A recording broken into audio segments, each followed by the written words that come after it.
Hello and welcome to the Addicts Anonymous podcast. I'm your host, Jamar. Today's episode 187, and we're going to be interviewing Tony. How you doing today, Tony? What's up, Jim? I'm good, man. Thank you.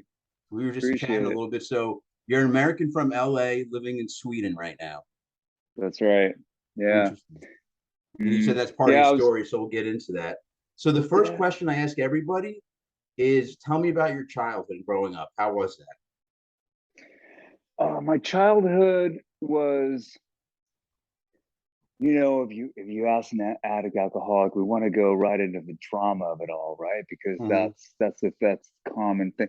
The truth is that I have a lot of happy memories growing up. I was a bouncy, like I like to jump around. I have a lot of fond memories growing up. Being, I listening to stories from my mom and just things that I remember, correlating with things I remember. I just remember being a happy kid and I had a a grand imagination. But the truth of the matter is, with that being said, I grew up with a lot of violence in my home. My parents were young. My mom was pregnant. So the story goes that my mom and my father were dating in high school. My mom was a year or so younger than my dad, and they were teenagers. They dated a little bit, then they broke up. Then several months later, or a couple of months later, my mom told my dad that she was pregnant with me. And we grew up in Los Angeles. I come from a Hispanic family background, Do you know how old your and mom was when she got pregnant? my mom was 18, Okay, so she's still a baby. 17, going to be 18, and my dad was like a year older. And my dad was, old school mentality. My grandparents were like, you're going to marry that girl. So and that's how it's going to be. So he had a lot of resentment against my mom. My mom got disowned by her father. There's a lot of, I have a lot more compassion for them now that I'm older and having some recovery under my belt. So yeah, so my dad beat my mom up a lot, did it in front of me, but he was really affectionate with me. They both were. So it was this mixed message Yeah, violence and having a love lot of, mixed together. yeah, dude. Yeah, yeah. So they were, very affectionate with me, loving and, a lot of kissing and compliments and laughing with me. And then in a moment, there's chaos ensuing and there's people getting thrown across. My mom's getting thrown across the room and there's police involved. And then I'm told, yelled at to go into my room and close the door and be quiet. So Were you it's, scared? yeah, 100%, terrified, and also wanting it, not only wanting it to stop because they're two people I loved, but also wanting to protect my mom, and I couldn't because I was too little and powerless. Yeah. So, and some of that would even happen. There's one time in particular. Uh, so my family was very Catholic growing up, and so a lot of church, a lot of Bible study and things like that. And there was one time I remember, I don't remember how old I was. I might have been like 6 or 7. I can't remember. But we had gone to church like any other Sunday, and then we were going to go to the movies, family movie day after, and I was in the back of the car and just listening to music, and we were driving in a parking lot looking for parking, and I hear the yelling through the music, and I see my dad grabbing my mom's hair and head, and then it's bad, and there's people around. It's daylight. I'm embarrassed. I remember feeling embarrassed and scared. And some other dude came to the car and tried to fight my dad and pull him out of the car. The police came. I mean, that day was terrible. So I remember just not understanding, right? Like, what is this God thing? If it can't even keep me safe and it can't, like, where is it? And Yeah, why it don't sounds I like get to your brain was being yanked in multiple directions of, like you said, love, hate, not knowing. love, love, hate, and Yeah, God, dude? It was I'm all the thinking about it right extremes. now. It's just confusing to a kid. Yeah, it was. It really was. And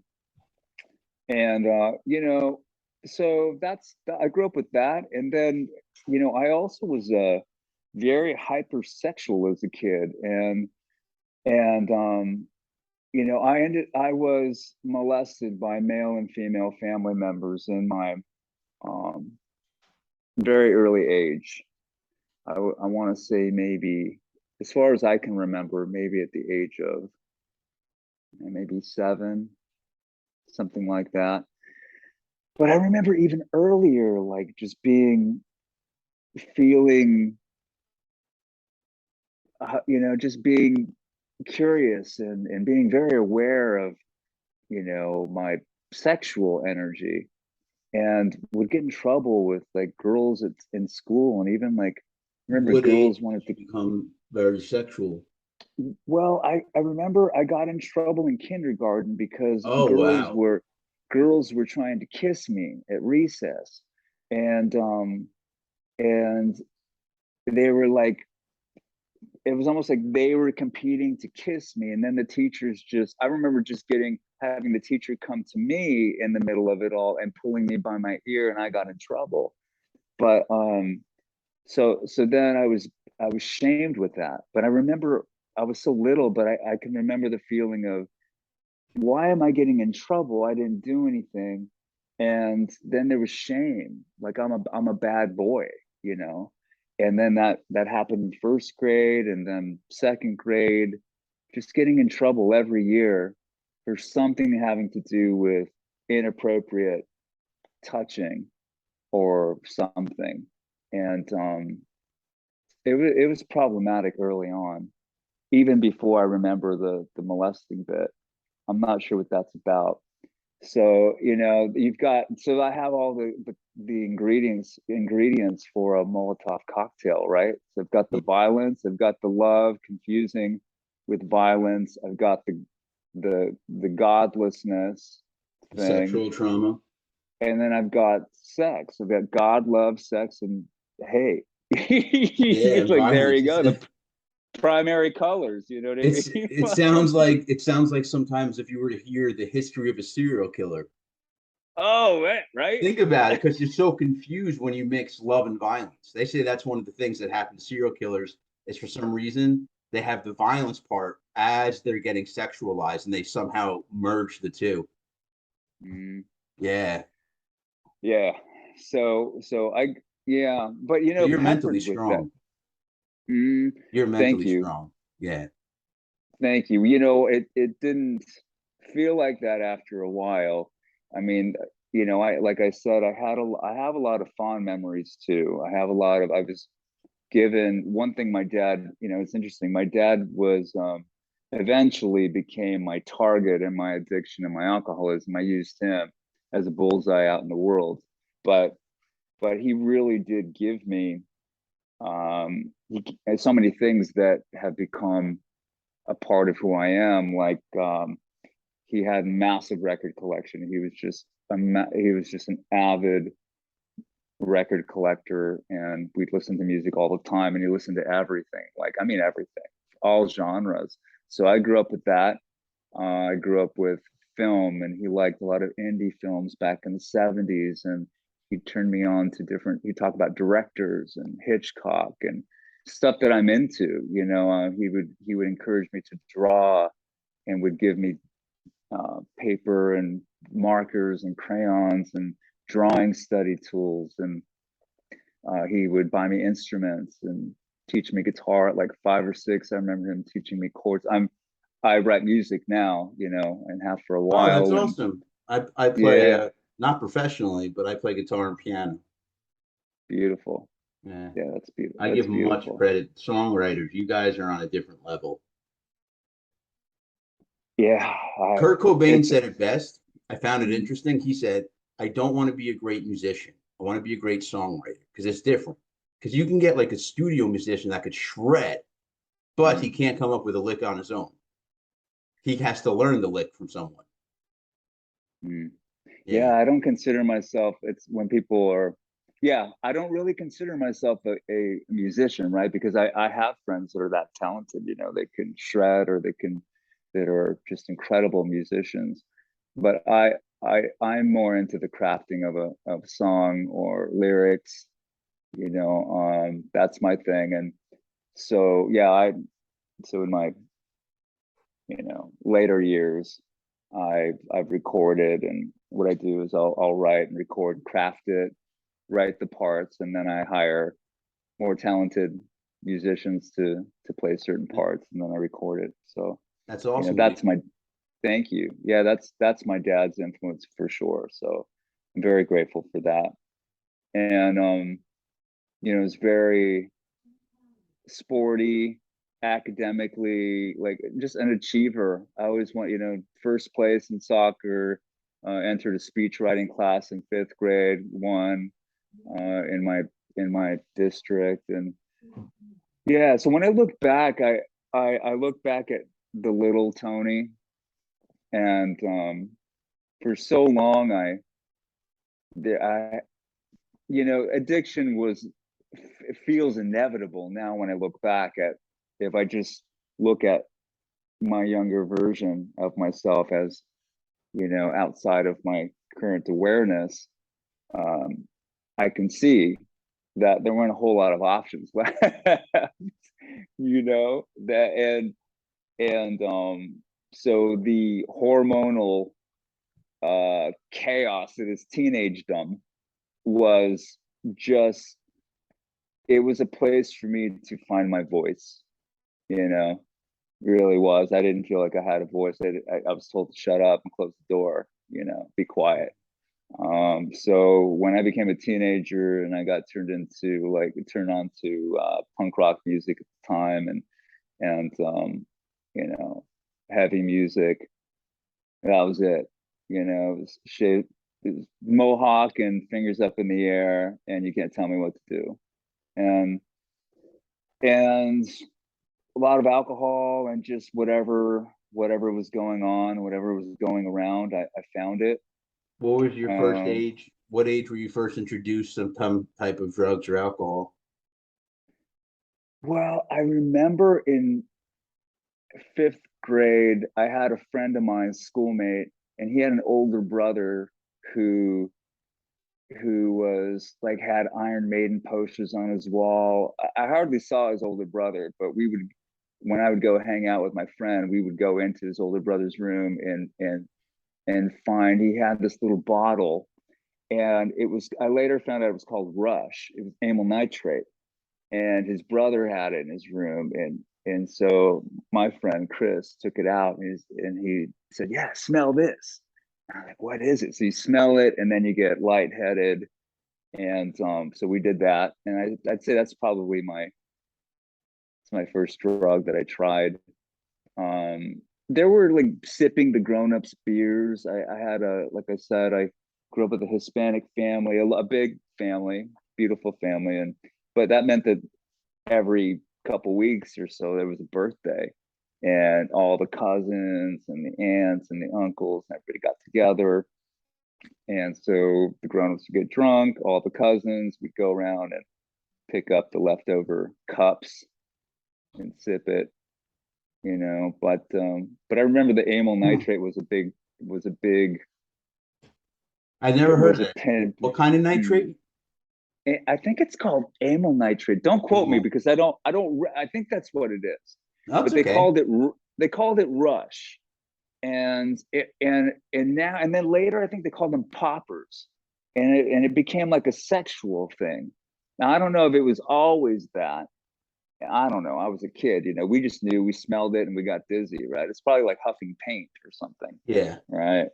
But I remember that clearly because it was so, um, you know, that was a lot for my young brain.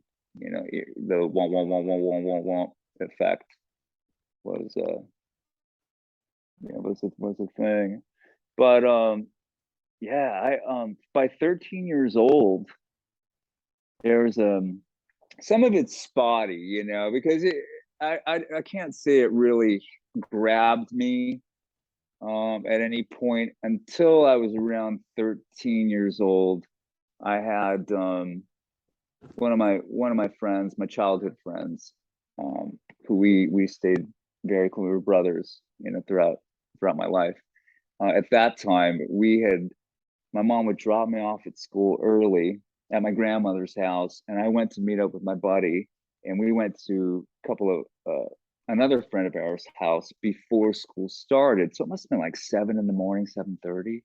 And he said, "Yeah, we're gonna go. We're gonna drink some wine and hang out for a little bit." I was like, "Cool, let's do it." So we did that, and I remember getting pretty drunk. It was Boone's Farm or something, and my friends are dancing on the table. It was wild. We were partying, and it was like so early in the morning, and I thought this is way better than school. And then the music stopped, and my buddy was like, "Okay, we're going now. We got to go. We got to go to like, where are we going? We got to go to school, man." What?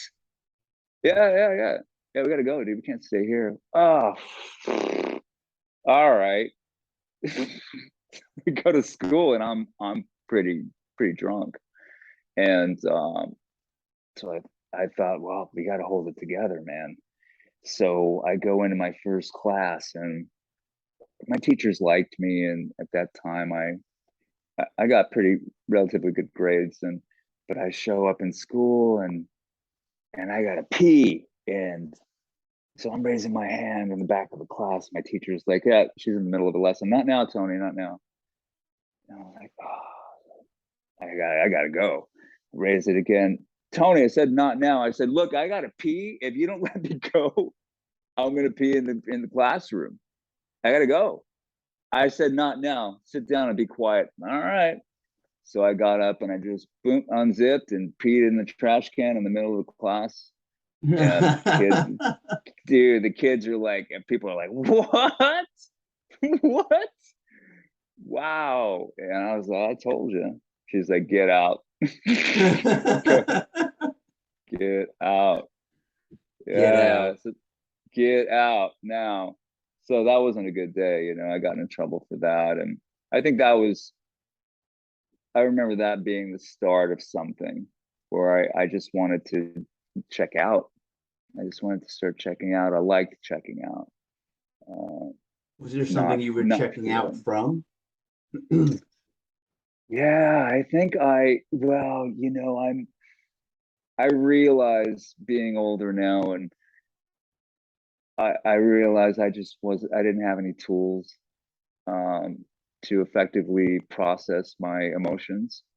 I didn't have My parents weren't equipped to offer any emotional tools. They didn't have any themselves, and I didn't have any access to any sort of therapy or a way to process, or if anybody was offering it, I couldn't hear it, I couldn't grab it. So it was a lot. And I think that, yeah, just I didn't know how to be in the world. I always felt different. We hear it a lot amongst our tribe, right? Yeah. And so I think oblivion, just it was boundless. There were no rules, and I felt uninhibited, so, which was a stark contrast to feeling like I had a bunch of secrets and I couldn't talk about it, and I was told to be quiet or act right or behave. I wasn't allowed to have feelings that weren't pleasant. So, oblivion was was a welcome alternative, and a relief. A relief. And some that's an experimental phase, right? Being a teenager, you've got hormones. It's already rough being a teenager, Oh man. yeah. Like, Feel like right? you're having an existential crisis. Who am I? What am I here for? What's the point of life? Dude, and you're not a kid. You don't want to be baby, but you're not an Yep. adult, and nobody trusts you, and Exactly. you It's know it's a rough it's place to rough. be. It is, man. It really is. Like I feel for being for teenagers, you know. I work in mental health now and have for many years in recovery also. And you know, I've worked with a lot of younger people and I get it, you know, I understand it's hard. It's hard being a teen. So throw some drugs and alcohol on that and that's just gas on the fire. I was a mess. I was a hot mess. And I remember um you know, and blowing opportunities didn't help. You know, I would raise the hopes. I'm pulling out of the blue book, right? No, but I would accomplish something. I would achieve something that was that was awesome, or that I felt good about or proud about. Like you know, winning this speech writing contest, or with kids that I thought that I looked up to, and I thought they were really smart, and I thought I had no chance in hell to compete, but was encouraged to do so, and then to win first place was felt so surreal and it's so good, you know, and then to be a part of soccer teams for several years and hit all stars and be a part of that, that felt really good, you know, and my dad would get excited about that. That made me feel good. I'd enter drawing contests and do well in that, you know, and that felt really good. I was in um, singing groups and a couple of after school music programs in junior high, and I would do pretty good there, and that felt good. And then I started to like come into school drunk and get kicked out, and just that level of shame. And yes, it was the outside disappointment, but it was just compounding the self loathing I had, right? Just compounding. Like I learned that I'm the best at knocking myself down way more than anybody else thinks that they could. Um and yeah, I just felt like not a good person. Like I'm not doing it right. Clearly I'm not doing it right. I think that I am. I'm almost doing it right. I'm almost, you Did know, you I'm have any stuck at and mental I health issues like anxiety or depression? well, I think that the depression came, it's hard to say what that diagnosis would be because I just chose out a lot of alcohol, a lot of drugs, and a lot of sex. As soon as that kicked in, hormones kicked in as a teenager. I mean, I went full balls to the wall. That was just dopamine, dopamine or sedate. That was it, man. And that's what had all of my attention. And I crashed. I crashed and burned mentally. Um, so I had an opportunity to get a scholarship to the LA School of Arts in eighth grade from one of my my music teachers, and and I remember being so excited about that. And she says, but the contingency is that you have to have a certain grade point average your freshman year, ninth grade in LA, in order to go the following year. You'll have to do a formal audition, but she pulled the card for me. Um, but that was the year that I fell in love with chaos, and I started be fighting and being a troublemaker and becoming a pyromaniac. Got into that.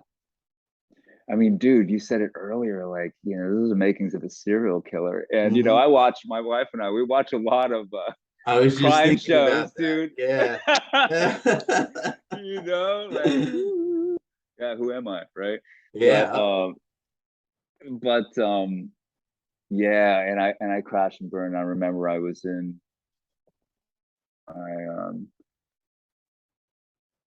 in my room and my mom came in and I must have had the music loud or something. I can't remember, but she busted into my room and she says, And she looked at me, and I must have, I was somewhere else. And I remember being brought, my awareness was brought into the moment by her expression on her face. And the expression I saw on her face was like, what the, oh my God, what? And then she was happy. And then the angle of where she was looking up at me. And all of that would happen in like a couple nanoseconds. And I looked down and realized I was standing on my bed and I was pulling my hair. I had long hair at the time. And, and she looked at me like, what is wrong with you? And she freaked out. And my poor mom, she was just so freaked out. And I said, I don't know. I need a break.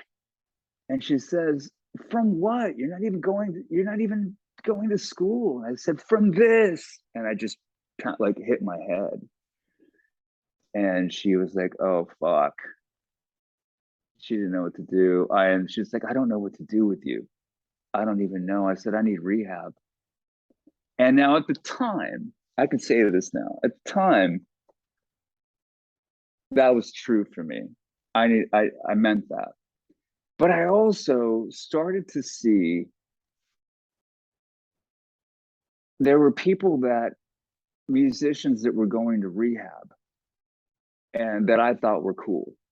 So I have to say there was something about, now looking back, that it was cool that these musicians broke their anonymity or whatever, talked about them getting sober, because I, as a fucked up kid, noticed it. And when I needed it, I thought, well, if they're cool, then I'll go to rehab. I need to go to rehab. So thanks to, I guess, guys like Mike Ness and Social Distortion and some other people that talked about that. Social Distortion did a great cover of Ring of Fire by Johnny Cash. Yeah, dude, right? Yeah, I heard that. Yeah, it was a great cover. Great cover. Yeah, man. And so then off I went for my summer vacation at 15 years old. I turned 15 and then I went to rehab for 3 months, summer vacation, almost 3 months. And yeah, I was in a little padded room, an observation room. What got you there? Uh, well, that mental breakdown, that Okay, when moment you with my were banging mom, and and screaming your head. Okay, yeah, gotcha. all that. Yeah, and she said, I don't know what to do with you. I said, I need rehab. And then her insurance covered this mental hospital. And that's where I got to go to detox. I needed a detox for sure.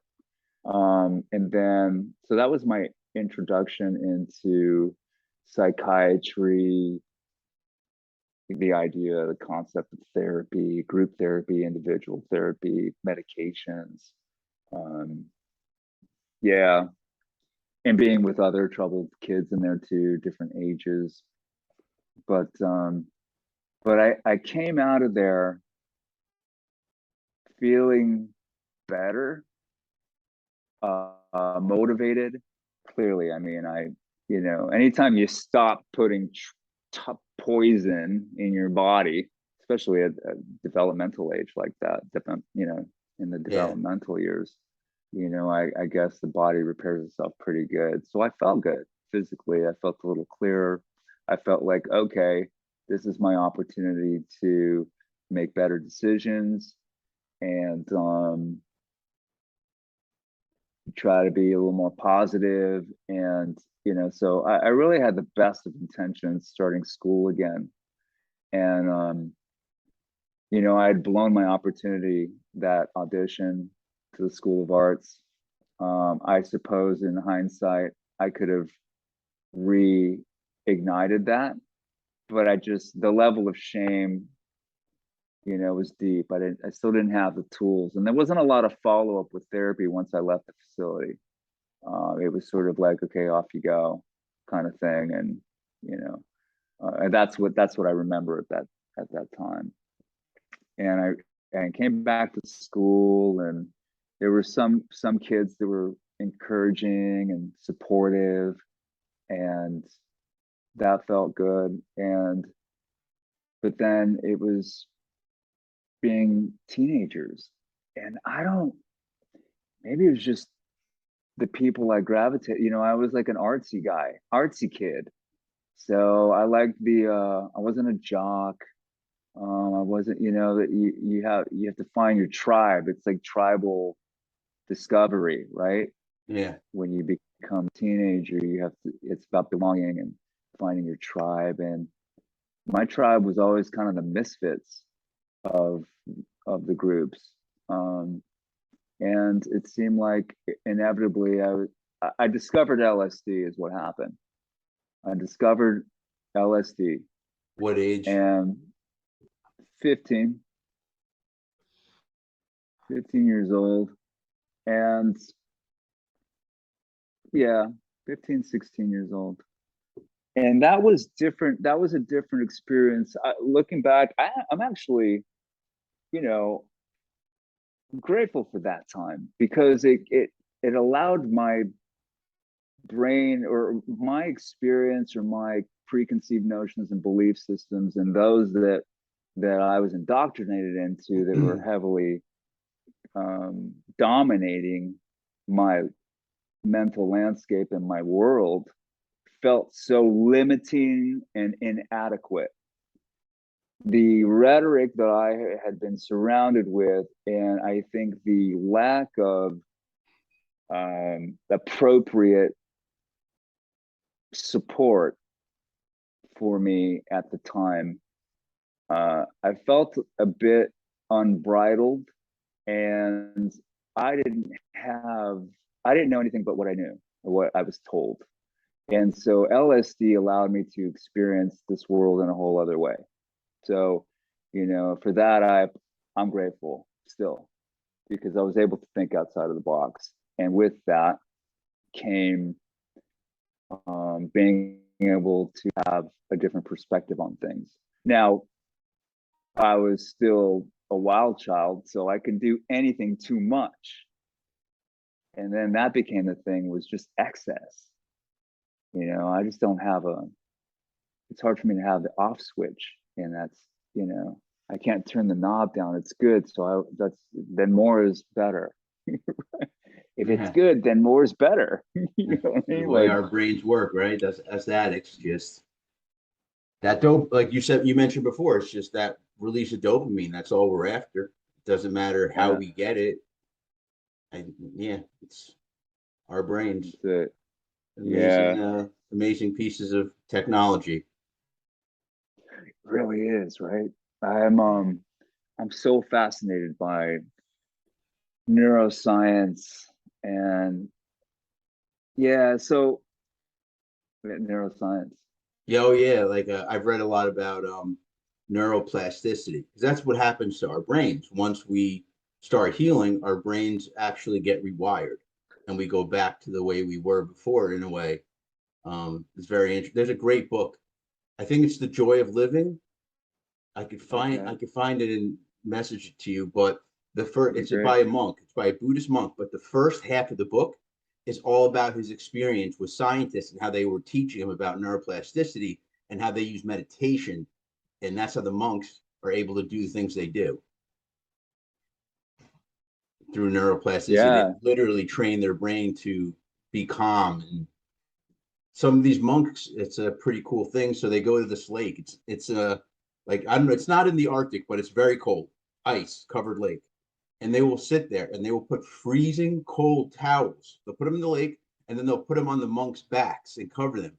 And you'll see steam come off of them, because the monks, through meditation, raise their body temperature like a degree or something. Not like crazy, but it's like 1 or 2 degrees. And they actually will, you could see the steam coming off of them because their bodies are getting warmer. it's fantastic. Yeah, it's crazy. It's fantastic. Yeah, I just so two, I guess about a month and a half ago or something, I treated myself to, I ticked off a bucket list item, And I probably since around maybe 2010, I had become inspired to become a hypnotherapist, and it's just I just made excuses for not doing it, and so I flew to Amsterdam and took a course and became a certified hypnotherapist. So I just got my certificate in the mail Oh, last that's week. great. Pretty Good for you. excited about that. Yeah, thanks. Um, yeah, so it was a lot of just getting a lot more getting into trouble, trying hard, doing okay, falling, getting back up, trying again. And as soon as I got introduced to cocaine and crystal meth or speed, uh, things got really squirrely really fast for me. And anything amphetamine or that made me go fast. Um, it's interesting because I have friends now that are diagnosed ADHD, and I have a doctor friend of mine in Sweden here, and she specializes in ADHD. And I Right said, here. it's so I'm strange. part of the club.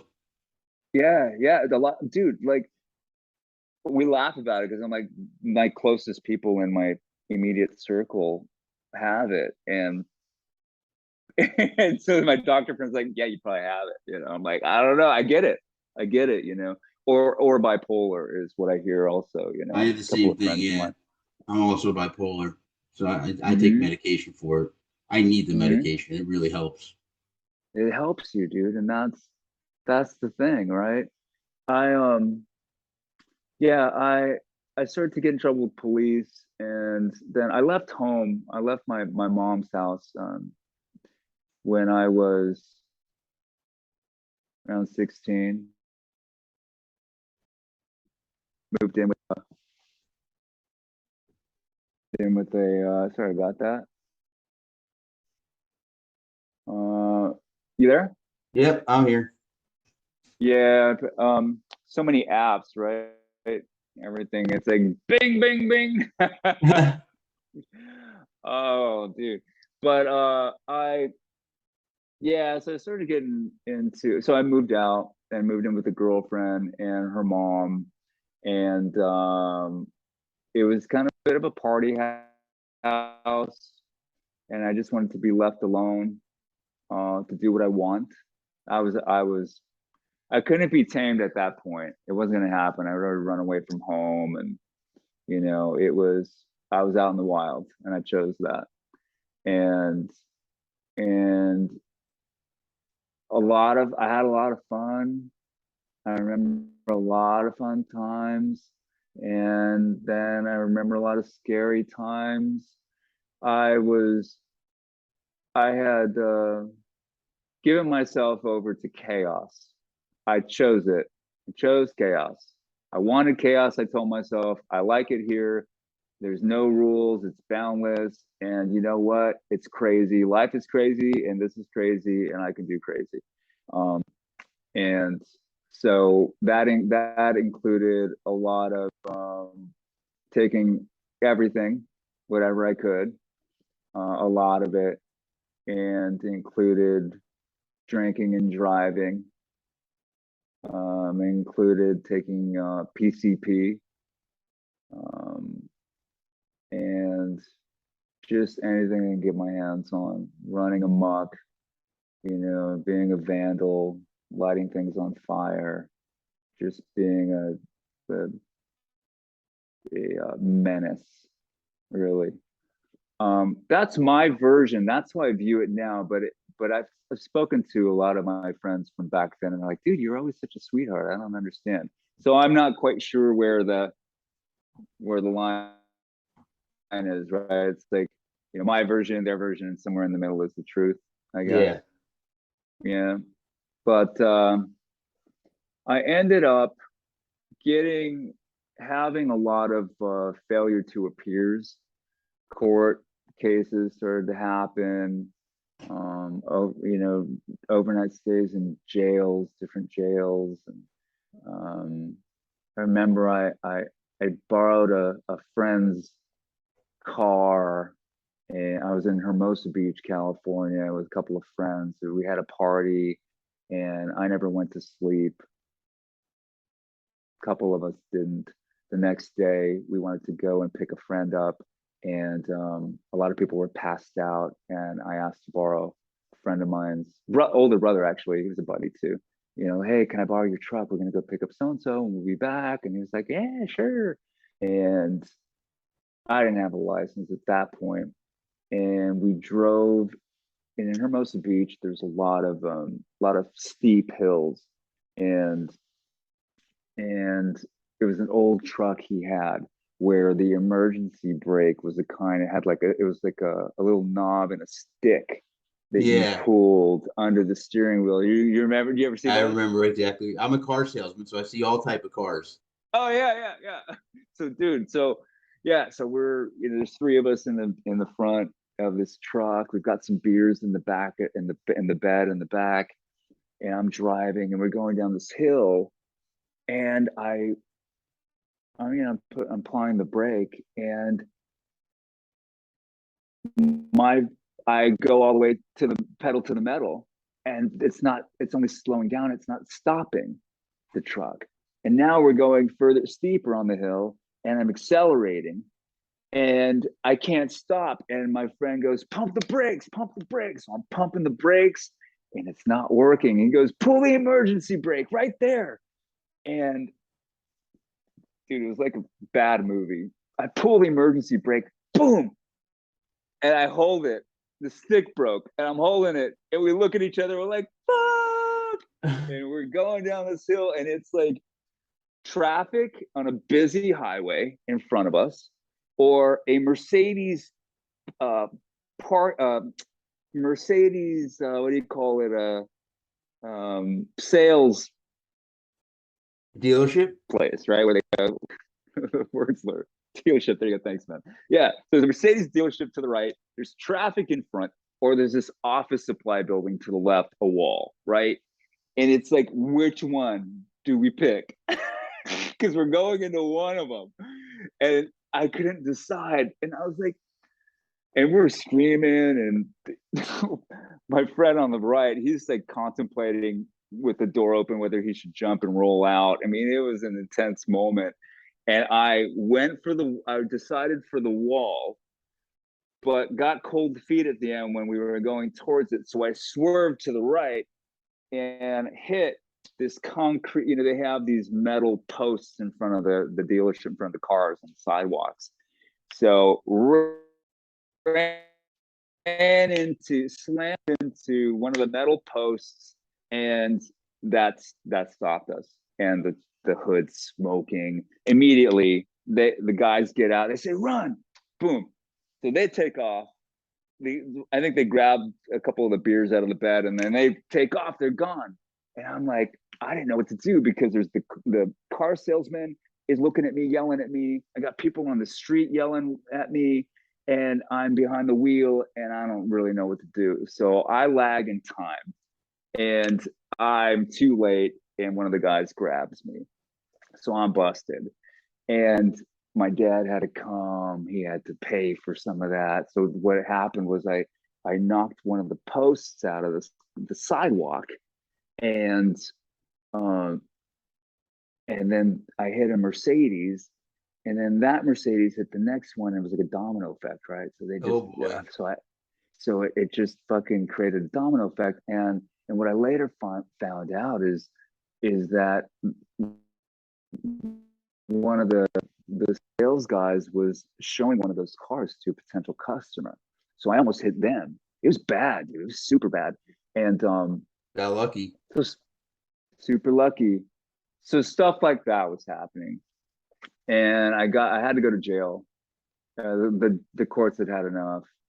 By the time I was 19, 18, 19, yeah, they were like, you got it, this is too much. So I had to turn myself in and do 1 year in LA County jail, and I had to turn myself in.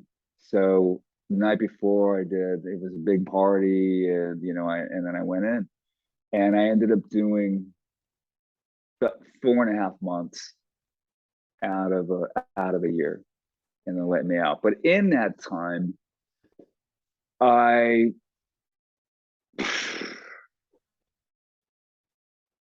was that experience for me. I'm not like, I was a scrappy fighter kind of guy. I turned into that guy. But in there, it's a whole other level. Like people die in there. It's just not it's not a good place for anybody. It's an understatement. But I just that was a wake up call for me. Um and I was looking for spirituality.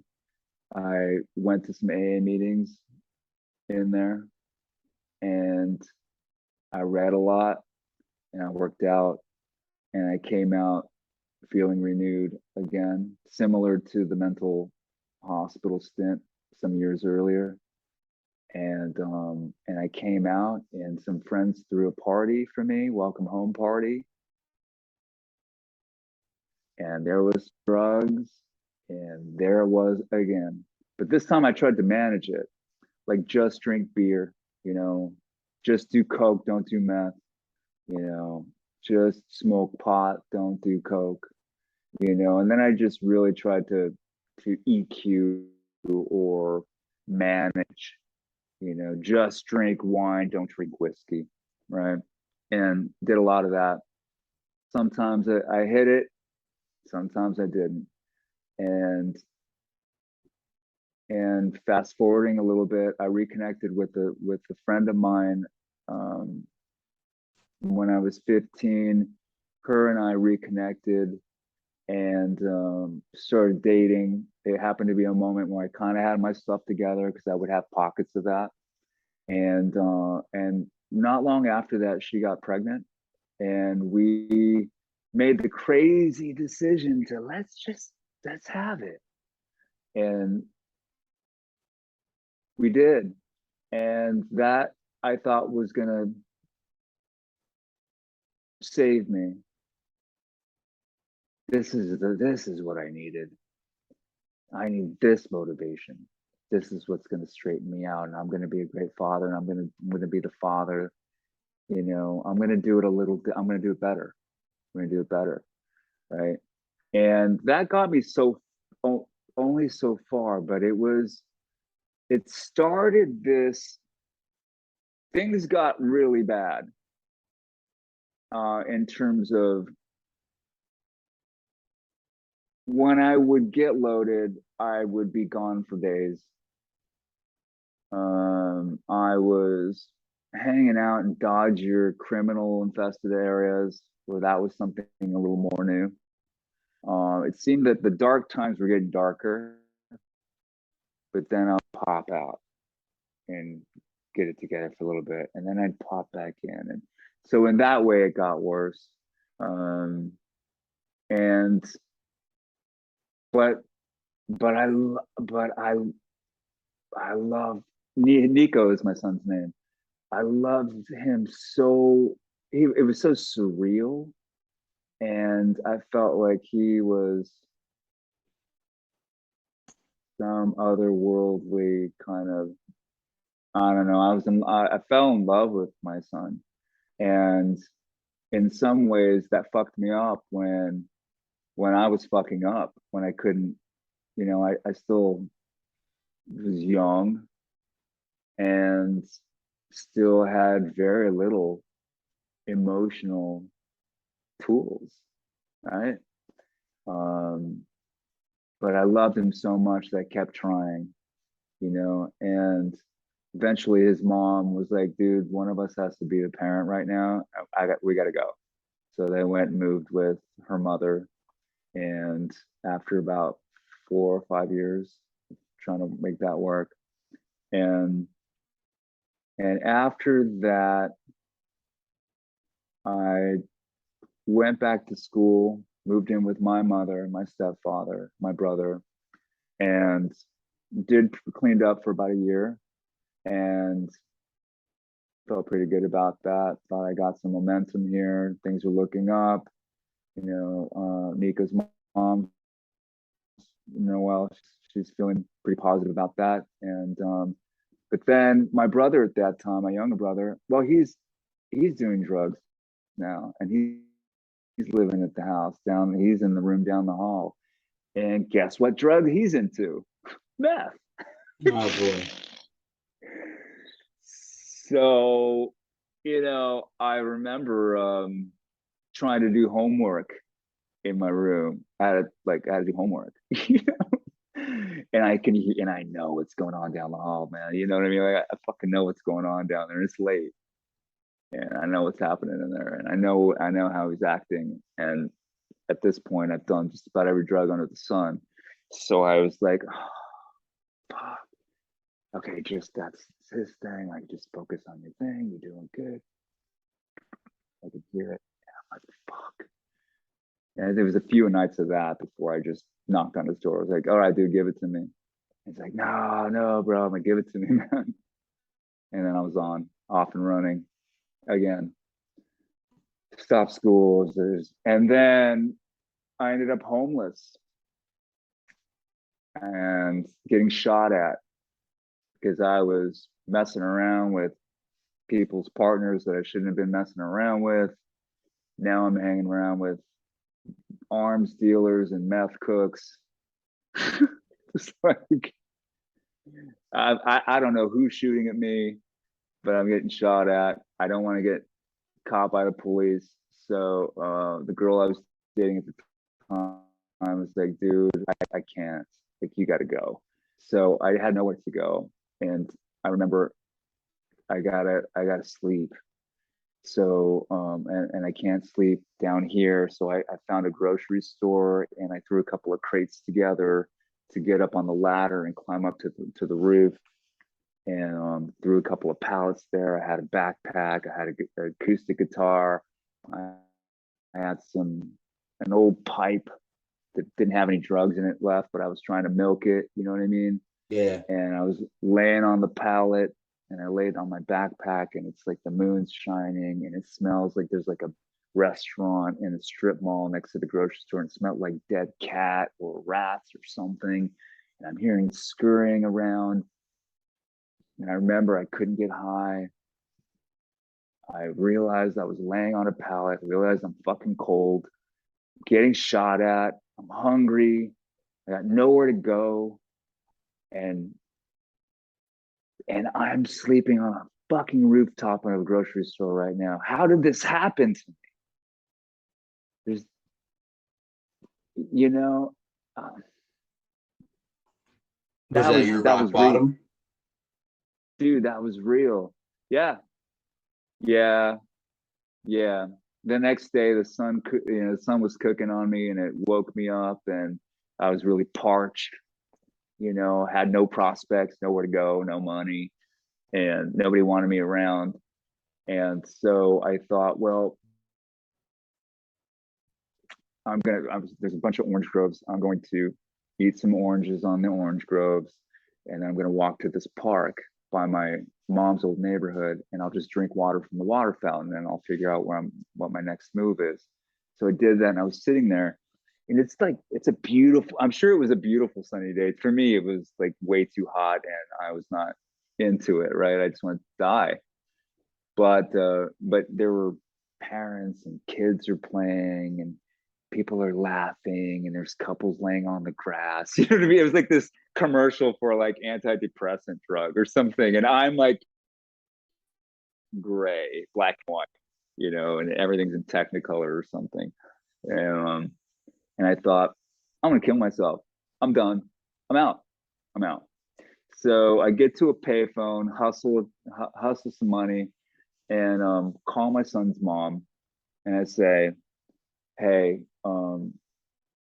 can you just tell Nico, like, I I love him so much, and I really did the best that I could. I'm so sorry. And thank you for being a good mom. She's like, where the fuck are you right now? Where are you? Shut up. Where are you? And I didn't want to tell her, but I did. She said, shut the fuck up. Where are you? So I told her. She's like, don't move. And then she hung up, and she showed up with some water and a sandwich and I think a piece of fruit. She says, get in the car. And she said a bunch of things like, you don't get to do this. We need you, and Nico needs you. And you're his father. You don't get to do that. That's not how this works. And you're going to go clean up. And you're done here. You're going to get the fuck out of here. You're going to go back. You're going to go to your dad's. And I was like, fuck that. I'm not going to dad's. She's like, you're not negotiating here. There's nothing to negotiate. You're done. So I went with my, it was funny. Like my tail between my legs, but my chest out. It's the oddest thing, right? Being an addict where you're beat up, but then you still think you've got some negotiating power. Like, well, I need, yeah, okay, I need help, but not like that.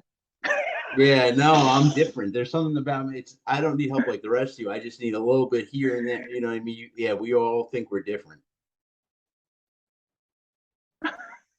Yeah. What happened? So fast forwarding when you get sober, or I'm sorry, not when you get sober, but what happened after that?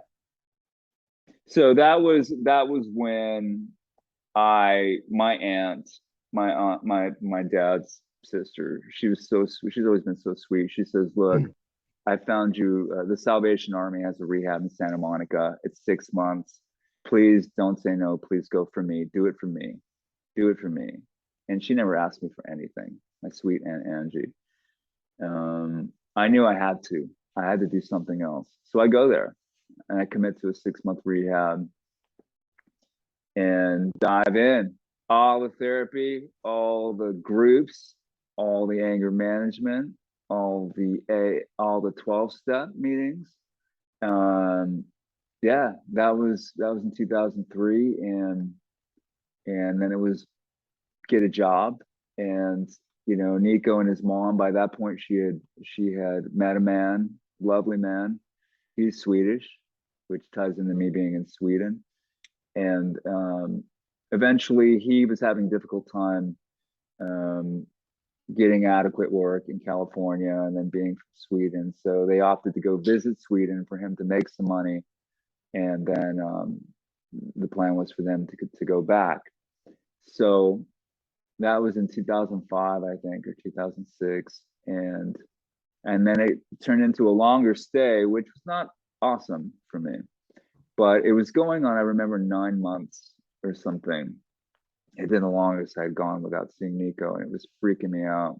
Now I'm sober a few years this time, and I'm sponsoring a lot of people, and just that was pretty much my life, was just work and program sobriety, and I was freaking out. I'm like, I can't deal with this. Fuck it, I'm going to Sweden. So I come to Sweden, and it's beautiful. The culture is wonderful. And my sponsor at the time is like, because I had a really hard time with it, and went to butt heads with his mom about it. But he said, dude, I get it, but like, honestly, if you could have a choice, I mean, if you could choose for your son, like, you want him to grow up in LA or like Sweden, dude, and have that experience, like in nature, and or LA. And I'm like, all right, I get it. So that was a bit of humble pie. And it just became, yeah, we got into a routine. But Nico and I became super close. He was so supportive. We talked to him openly. He was 9 when I went to rehab, and his mom and we had to talk with him. And I said, Nick, I just want to be the best dad that I can for you. Like, I love you. You're the reason I'm here. So I'm going to go do some work on myself so that I can be around for you. And he was so sweet. He's like, I love that, Dad. I'm so proud of you, and you're going to do great. So he's been my champion all along,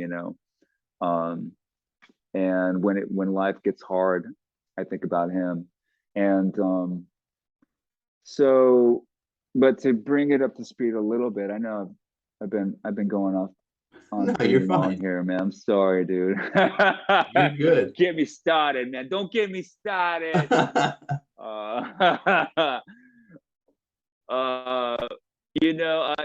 ended up, I had a friend of mine who in program, I was having a difficult time. I've been doing sales and working, mortgages and precious metals and selling sand on the beach. You know what I mean? Everything for a lot of years, most of my years. And when I started to have a major spiritual shift, it was happening, and I wasn't really sure if I noticed it at the time, but I know what I did notice was that my hustle game got all fucked up. I couldn't hustle the same way for money like I did before. And I was frustrated. And it wasn't that I wasn't making a lot of money for the company I was working for. I made a lot of money, but they were wondering why I wasn't making a lot of money. But that's because I was feeling bad about my commission spread, so I was cutting my pay. It was fucked up, man, Yeah. and it was tough. And I thought, God, what do you want? Like, help me, man. Like, I'm here, I'm fucking shepherding your people, and you know what I mean. I'm trying to help all these people for you. Like, you know what I mean? Like, what? Help me. What the fuck? So I have this guy, buddy of mine, and he knows my struggle, and he said, hey, dude, check it out. There's this rehab in Malibu. It's one of these bougie ones, dude. They're looking for this person part-time to lead this healthy boundaries group. And I know you do a lot of work, dude, doing a lot of work with people and all that. I go, dude, man, the last thing I want to do is help another bunch about. I'm already doing that. He's like, I know, dude. I'm just saying, like, switch it up a little bit. You know what I mean? You're kind of stuck in a loop. Switch it up. Did you check them out? And so I did. And they're like, can you start tomorrow? And I was like, no, I got to put a notice. And I went. And first night, first shift, there's a group of the clients are around me, and I don't know what, I'm telling stories, whatever we're just doing. And there's this one girl, Ashley was her name, and she said, dude, who the fuck are you? Like, seriously, who the fuck are you, dude? My therapist for 2 years has been trying to get me to, like, talk about all this. You're not coming back tomorrow, are you? Everybody knew it was my first trial day.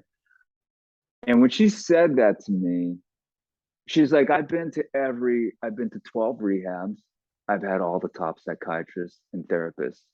Who the fuck are you? And I knew what she meant when she said it. And the way that she looked at me was, I trust you. You fucking get it. You get it. And trust is a big issue. Trust is a major issue for most human beings, I think, but certainly for a lot of us that struggle with addiction and that maybe have some trauma background. And it was because of Ashley. She's like, you're not coming back, are you? And I said, I'll come back. She's like, you're not coming back. I said, I'll come back. So I have to thank Ashley for that. She ended up, we were friends for a long time and for years after that. And she ended up not making it, like a lot of us don't. She fell off and didn't make it. I'm sorry to but hear it's that. because of her that I decided to thank you. But it's because of Ashley that I decided to stay, to come back. And in that time, one of my work buddies, really good guy, great guy, still talk to him all these years later. This was in 2007. We were working together nights, and within like the first month or something, he goes, dude, you know what? I got to introduce you to this guy. You'd be really great being like a recovery companion, sober companions, they called them at the time. I'm like, what's that? And so he tried to explain it to me. I'm like, it sounds weird. You're just hanging out with people one-on-one, I guess, right? It's like, yeah. But dude, you got that thing, like, and I was like, I don't know, man. I'm busy. I don't know about all that. But he slung me in. He's like, hey, I'm stuck. I was supposed to do this thing. I committed to it. I can't do it. Can you please fill in for me, man? Please. And it was him. His name's Jose, and I love him. Jose Hernandez, out in California. Beautiful man. And I said, okay, dude, I'll do it for you. So he introduces me to this guy. This guy's worked with a lot of people some of us have heard of, high profile people and things like that. So he had that reputation. And so I did a weekend with this guy. It was intense, working with a whole team of different levels of security. and it's full-on operations, and addicts doing addict-y things like throwing computers out the second story window to the dope dealer down at the bottom. You know what I mean? That kind of shit. You know what I mean? Fucking crazy. That was my first night ever. You know what I mean? And I'm thinking he's trying to jump out the window. So I grab him by his shirt and pull him back, you know, thinking, no, don't jump. And I look out there and I see this guy with the computer in the dark down the alley. So I fucking, yeah, that was a whole thing. My adrenaline's going. The dude calls me and he says, hey man, you okay? We got him. I say, he said, yeah, our police officer, off-duty police officers that we worked with. Yeah, they got him down the street, but we're all good down there. But how you doing, man? You okay? We stay? And I was like, yeah, man. Yeah.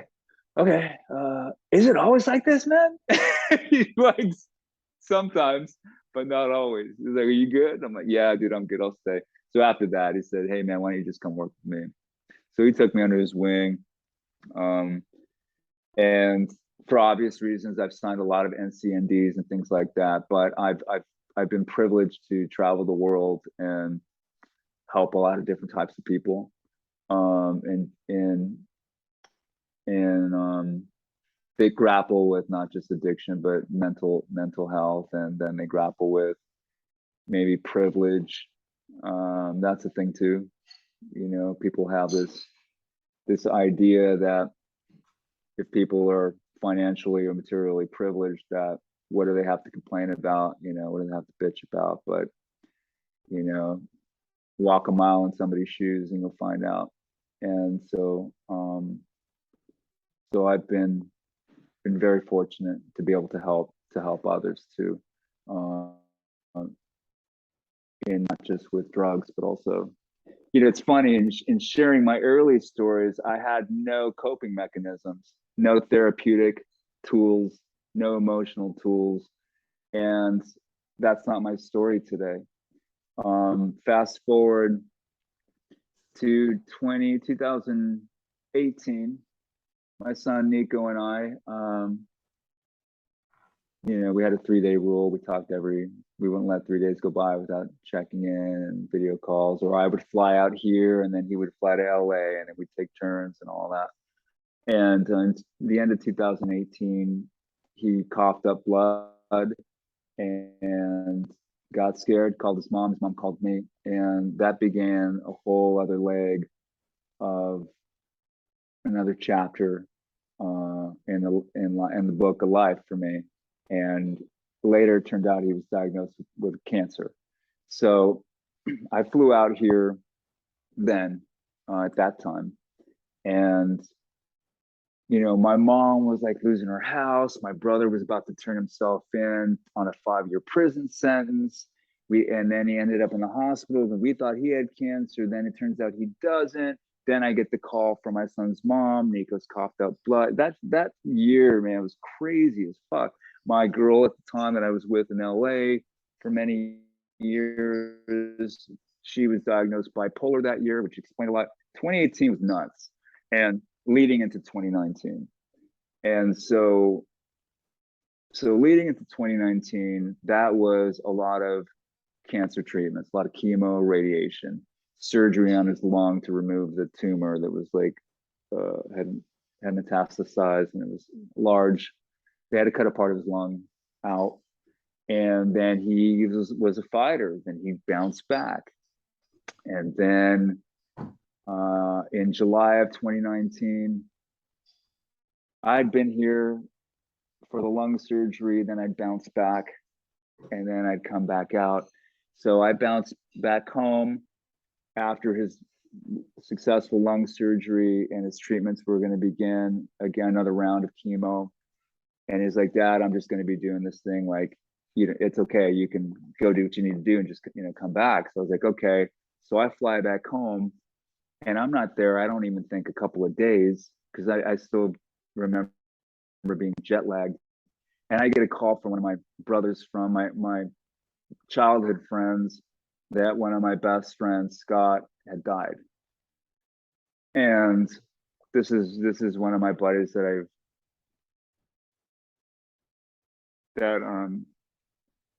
has meant a lot to me. and we both have um, run parallel on our personal journeys, and we would kind of like, you know, come together, then we do our lives, and we come together, and just like, I don't know, like a couple of weeks, or I want to say less than a month before that call, he had texted me, and he took a picture of his suitcase. We would talk a lot about how we had gypsy lives, you know, because we always joke about like living out of a suitcase, kind of like Batman or a fireman. We got to just go and put out a fire. And he sent me a picture of his suitcase. He's like, brother, we're a different breed, man. I love you. Let's get together. You know, let's get up soon. And then I got that call, and uh, and then that happened, and then it was fentanyl. It was a relapse, and the story was it was fentanyl cut in there. So when people are talking about the crisis, and like I'm already knowing, you know, how real that is. But so that was like April, May 2019. Moved through that, and then get a call from mom in July. Oh well, Nico was sounding funny. He was sounding funny on our calls, and I said, I said, Nick, what's going on? Why don't you? Anyways, I ended up calling his mom and saying, you need to check on him. That's not right. He's not sounding right, you know. So she eventually checks on him, and she calls me and lets me know he's dirty, he's naked, his place is a mess. He looks like he's been out on the street. He's incoherent. We're taking him to the hospital. Then she calls me and says they're doing emergency brain surgery, tumors in his brain. Get your ass here. So I hang up the phone, and I had a banshee scream, so much so that my neighbors would call me going, dude, did you fucking hear that? I just primal, like primal, fucking rocked my neighborhood, and howling. I call my mom and my brother and ask them like, hey, can you give me a ride to the airport? I gotta go. So I'm gonna pack. I'm gonna go over there. I'm gonna go.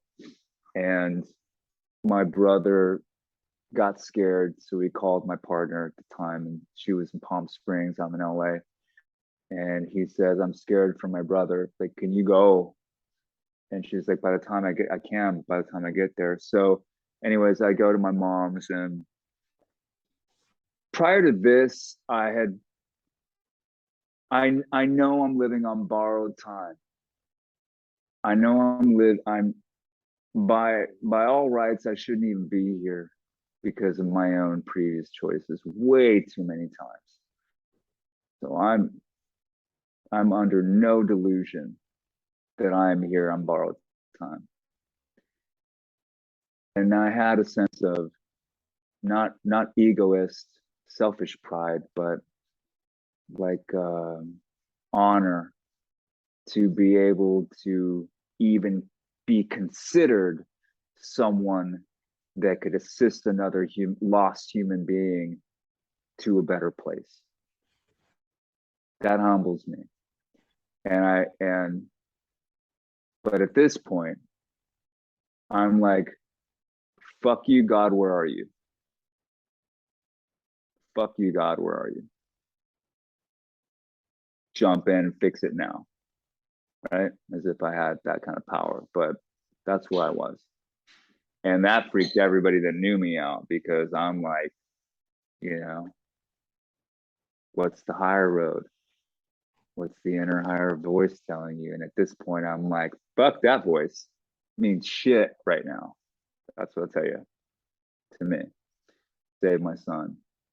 So I fly here, and he moves through that like a champion. Doctors are like, wow, you know, he's already trying to walk like days after brain surgery. He's my hero. And I remember looking at him, maybe his first night, he's out of it, and he wakes up in the middle of the night. I'm just sitting there praying in the dark over him. And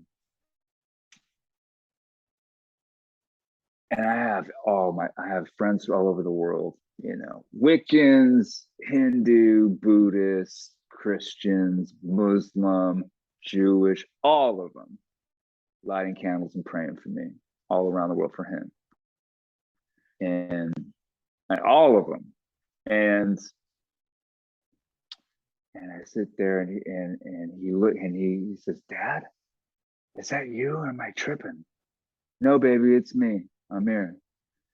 It's like, fuck, I'm sorry, Dad. I'm sorry you gotta keep coming like this. I'm like, dude. He's like, what are you doing? I said, I'm praying for you, Neek.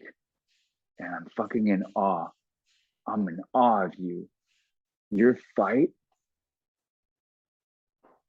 is, I know you're my son, but your spirit, your fighting spirit is incredible to me. And I'm in awe of you.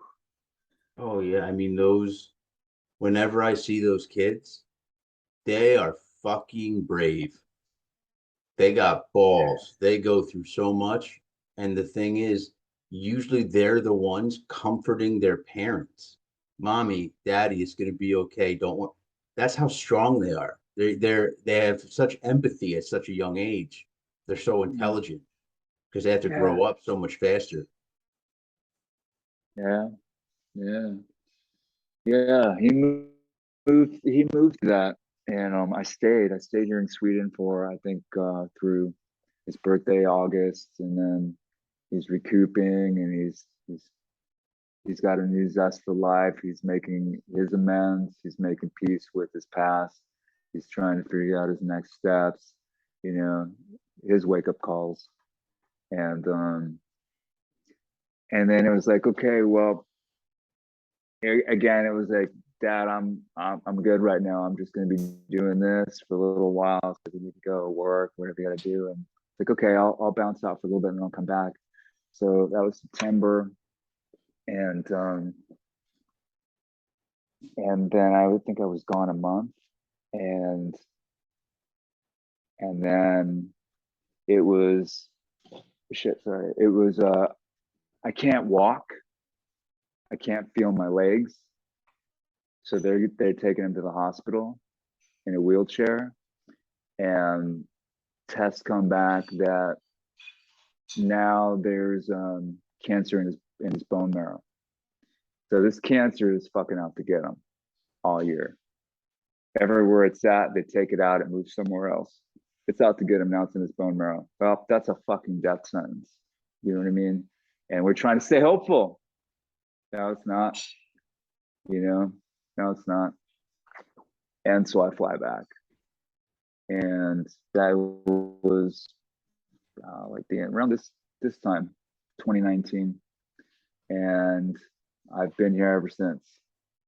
And that was, you know, talking about palliative care, talking about administered suicide, looking at those options, having those conversations with your son. He was 25 at the time. Rough, man. That Christmas was and New Year's were fucking rough, you know. Um, Taking care of your son, showering him, lifting him up and out of the bed, in and out of the bed with the crane, looking at him, trying to fight, but wanting to give up. He's like suffering. Um, and trying to recoup for another round of chemo and radiation in January. As the doctor said, we're bringing out the big guns on this. And then, yeah, and he was around maybe like January 12th of 2020, somewhere around there, plus or minus a day. You know, I'm living in the hospital with him at this time, and doing shifts with mom. And he says, "Come here, Dad." And we were just watching TV or something. So I go up and he goes, "Come here," and just motioning to hug him. And I just hug him. We just hug. And he's like kissing me on my neck and smelling me and just holding me. And I'm like, "Nick, I'm afraid I don't want to crush you." And he's like, "Just come here." you know, I could feel his heartbeat. And I think it was like the next day, it was my turn to sleep there, or like to go. We're rotating shifts, and mom, you know, his mom was like, "Why don't you just go to our house and go rest now?" And that's the night he ended up calling me in the middle of the night, and his mom said, "Hey, Nico wants to say something to you. He wanted me to call you." So he's sort of slurring and out of it, and he says, "Hey, Dad, I just want to say, I just want to tell you, I love you so much. You're the best dad I could have ever asked for." And I said, "All right, Nick, okay, you okay?" Yeah, yeah. And then he said something else incoherently. I didn't understand. He goes, "Well, I don't know what I'm saying. Anyways, Dad, I love you. Okay, I'll see you. I'll see you tomorrow when you get here. Okay, honey, I love you." And then not even 2 hours later, his mom calls and I can hear beeping and they're trying to revive him. And I can hear him calling, "Nico, Nico." The doctors and the nurses in the background, they're trying to save him. And they put him on life support. And he ended up dying January 15th, 2020. They pulled the plug on him. We were there, which was a whole other experience I'd never had with anyone, but never thought I would have it with my own only son. It was his mom, his stepfather, his brother and his sister, and myself around him for a while before they pulled the plug. There was something tribal and primal about that, very spiritual and primal. I suppose in a tragic way, beautiful that I got to be with him coming in and the moment that he took his last breath. And I went to a meeting a few hours later after that because I don't know why. I was in between jump in front of a train or jump in front of a train. But Nico was always very supportive of my program. Like, "Hey, Dad, don't you need to hit a meeting right now? You know, what day is it? Shouldn't you go to your meeting?" And I was like, "Yeah." So, because we had each other because of my sobriety, and so much awesomeness because of my sobriety, my recovery. So and of course the phone's off the hook, and people are trying to be supportive, and I just want to die. But something about Nico was like, okay, I only got to have Nico. I only got to be here because of my recovery.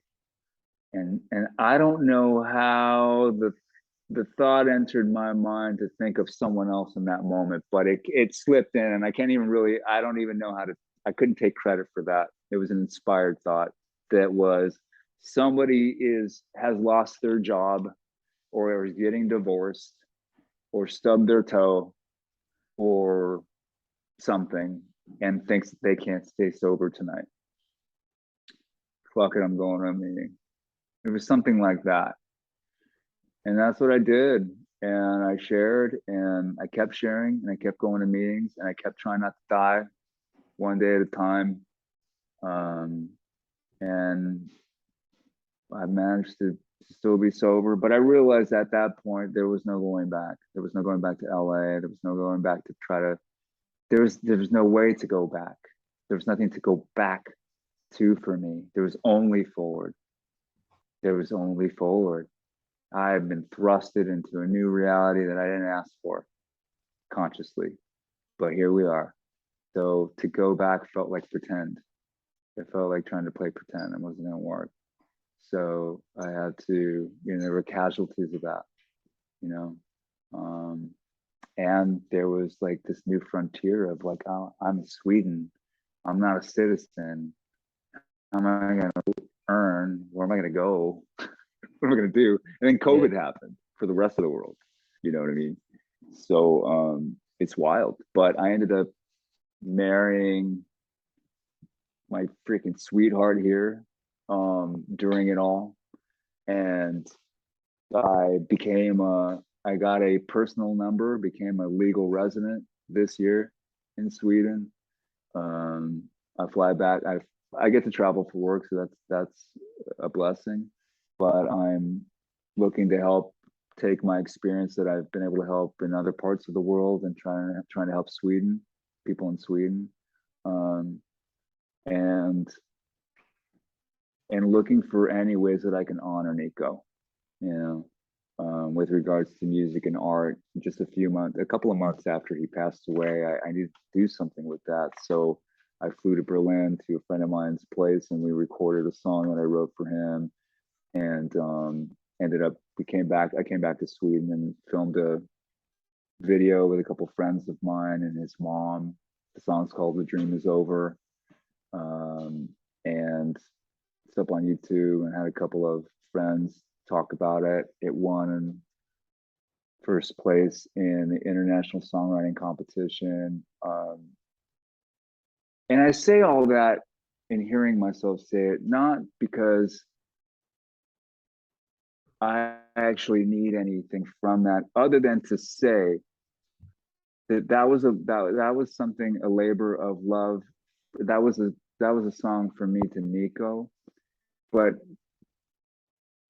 something was shifting within me that I had to reassess why I'm going to stay here, because it couldn't be for things that maybe I cared about before so much, or what other people care about this life. Like I kind of like stopped giving a fuck about a lot of this world.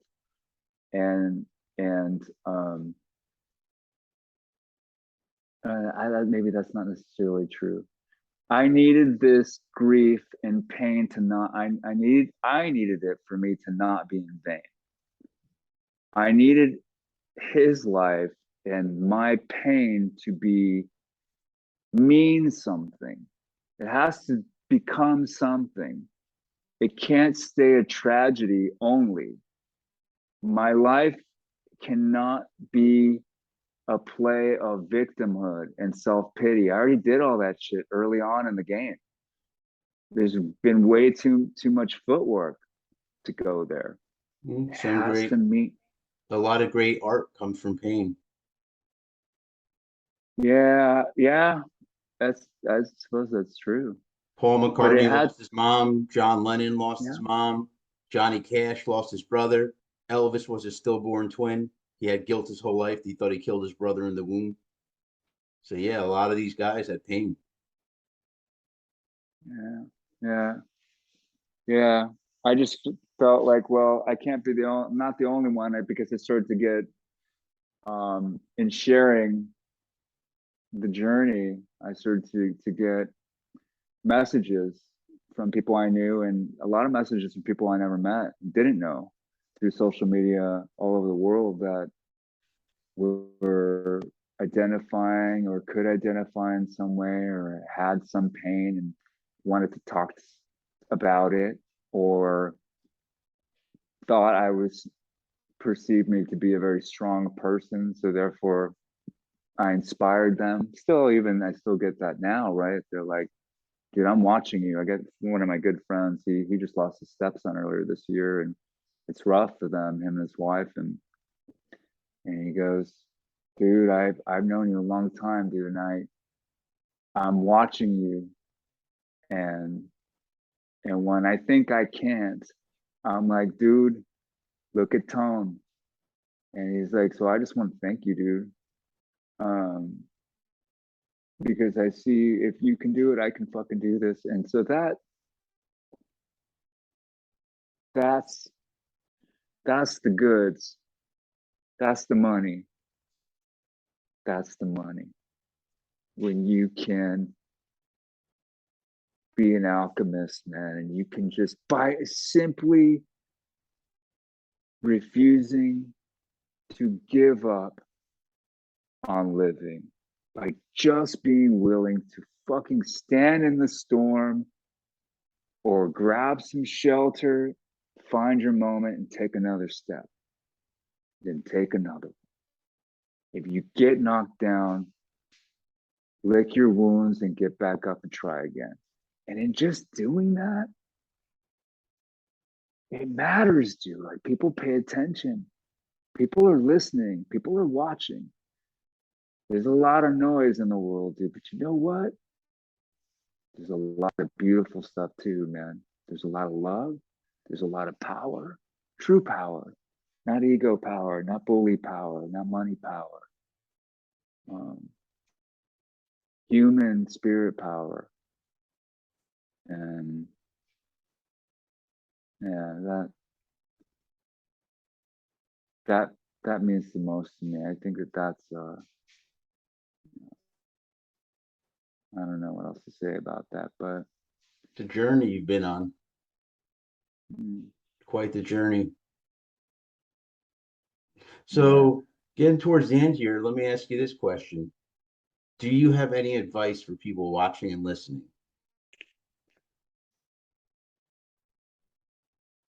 Advice. Mm,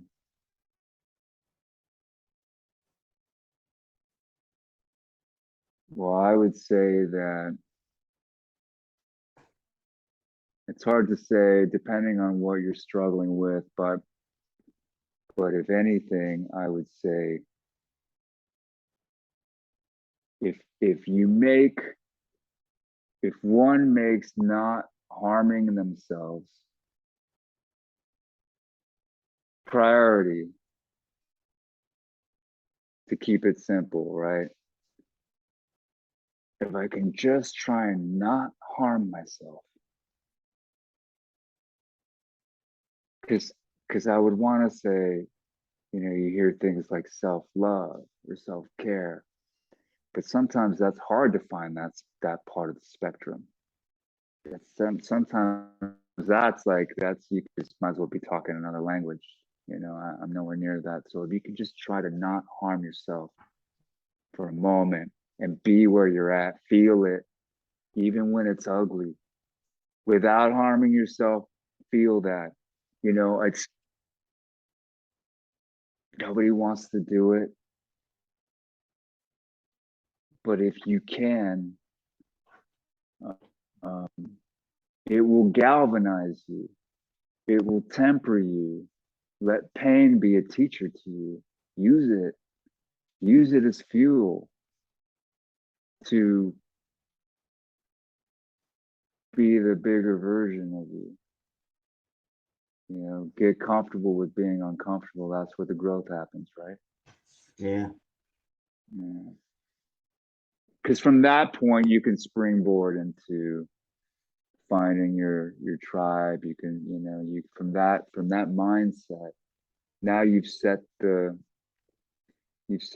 framework, your mental plane in a particular on a particular foundationary belief system, which is I'm no longer moving from a place of self-harm.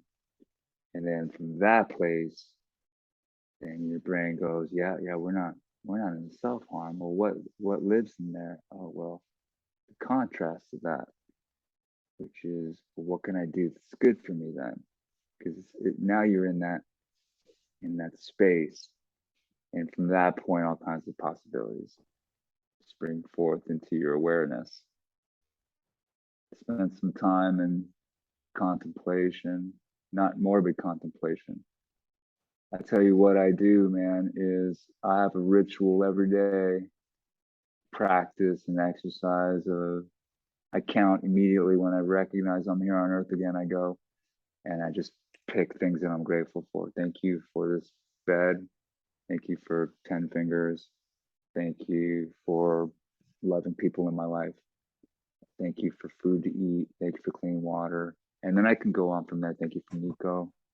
You know, thank you for my health, and just making thank you the prayer. That helps a lot. It's awesome, man. It's really you're an inspiration. Thanks, man. So you have anything else that you want to add in? Um, well,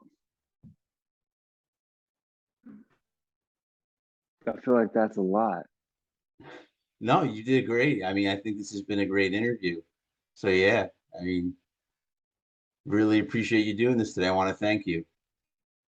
Dude, I want to thank you for this platform and for letting me come on and share my experience. And I just hope that whoever listens to it, if somebody can take something from it, and if it helps somebody get through a rough patch, then that's a good thing. It's a beautiful thing.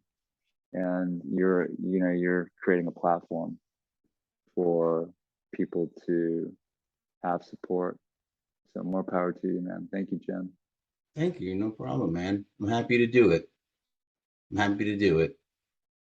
All right, sit tight for me. For Gotcha. everybody watching and listening, if you like what you saw and heard, go below and give us a like. Also, subscribe to see when we upload new videos. You can check us out on Twitter, Reddit, Facebook, Instagram, and TikTok.